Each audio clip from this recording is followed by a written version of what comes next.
What's good, YouTube, and welcome to the house. 'Tis the season of giving, and to one lucky subscriber, I want to give back something I genuinely would want to receive, and I got my own personal copy of, and that's this 20th anniversary medal set. But you have to be subscribed to the channel to enter this giveaway, because why would I give this to someone who's not following? And also, comment down below one Christmas time story that you personally feel is from the heart. For me, it's actually really awesome. My grandmother and grandfather, who are no longer with us, got me and my three brothers a GameCube one holiday with Melee, and all four of us sitting around one console. It was very rare for all of us to get along as children, and continuing on, we tend to sit down with a multiplayer game when we have time and actually play it during the holidays. So it's something that's really stuck with us, and I'd like to give something back to one of you guys. So I'm gonna take some of my favorite heartwarming stories from down below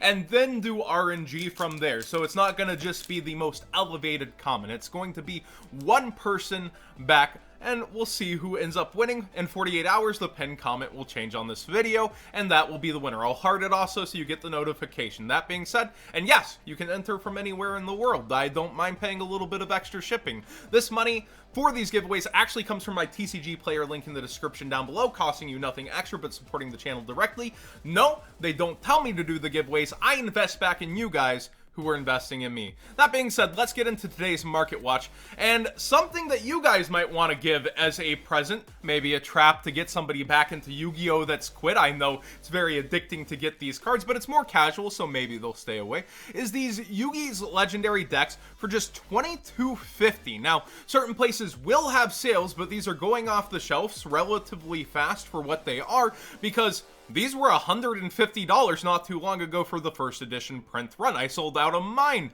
personally before the announcement because I'm lucky they reprinted legendary decks too for some reason first, and this is what I invested in. So when we see this, it's $22.44, and it just logistically doesn't make sense that these sellers are selling this so cheap sealed, and I'll show you why. Let's say they have really good fees somehow and are only paying 10% fees. So we're gonna multiply this by about 90%, and then they're paying, like, let's say $4 shipping because this box is somewhat sizable.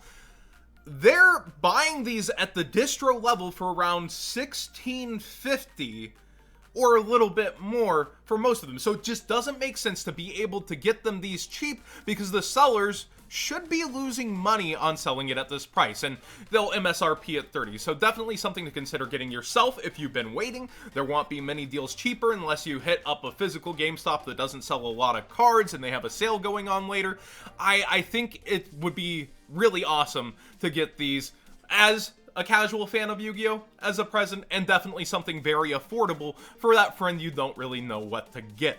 That being said, it's still a lot of filler cards, but it is a nostalgia trip with this product. It's not always about the metagame, and I personally am a fan of the legendary decks.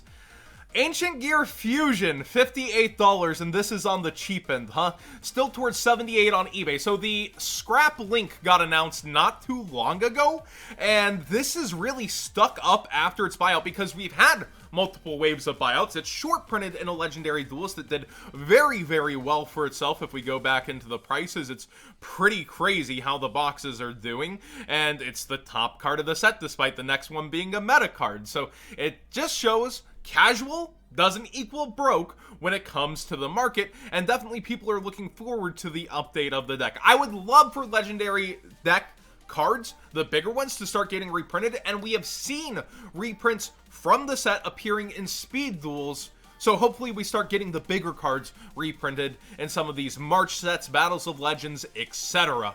Toon Kingdom's another one I've been staring at that has some relevance here because the rare has been creeping up for some time. I would love to see Toon Support come out from Konami. It's one of the most begged for legacy types to get updated.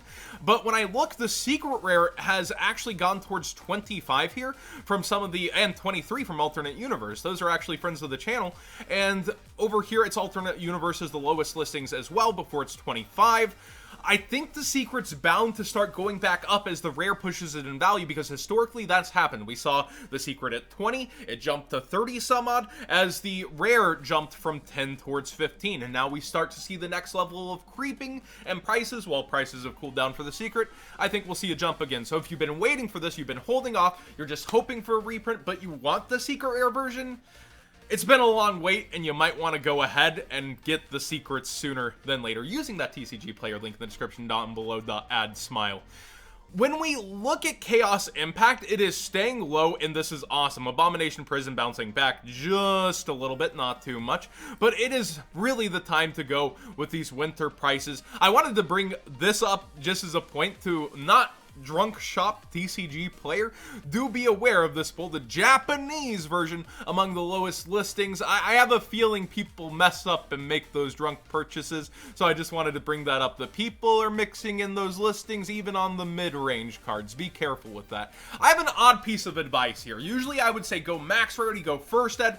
Right now, if you're in the market for Infinite Impermanence, the Ultra is dipping thanks to that winter market, and it's available for $45 once again. We see this towards that price on eBay. If it is reprinted in the March set, guess what? It's going to tank on both values, but the secret will fall the slowest.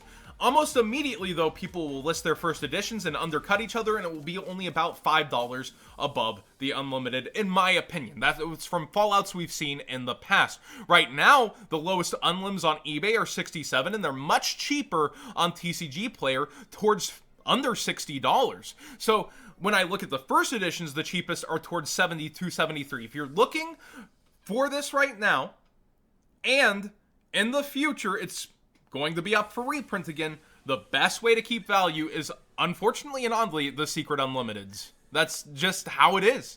Like, if there's going to be a fall. And now, if a reprint misses also by that chance, secret's the highest rarity, the unlims will boost.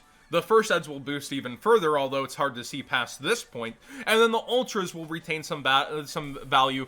And there's the Freudian slip as we head towards Battles of Legend being the next potential reprint. But I feel like it's probably in the March set, but with that teaser or Savage Strike stuff is going to sell the March set. We just don't know where Konami plans to sell Infinite Impermanence next. It's all speculation, and the market's definitely going to be a wild ride whether it gets reprinted or it doesn't. So the Secret Unlimited is my personal bet and advice if you're in the market for this card. Signet Mining rebounding despite having a reprint coming for sure in that March set. People already talking about short prints with Signet Mining. I don't think so. This is not one of the selling causes of the set, but we do see it fall from 45 towards 30. It was down towards 25, getting a little rebound. Yes, people are going to want the card.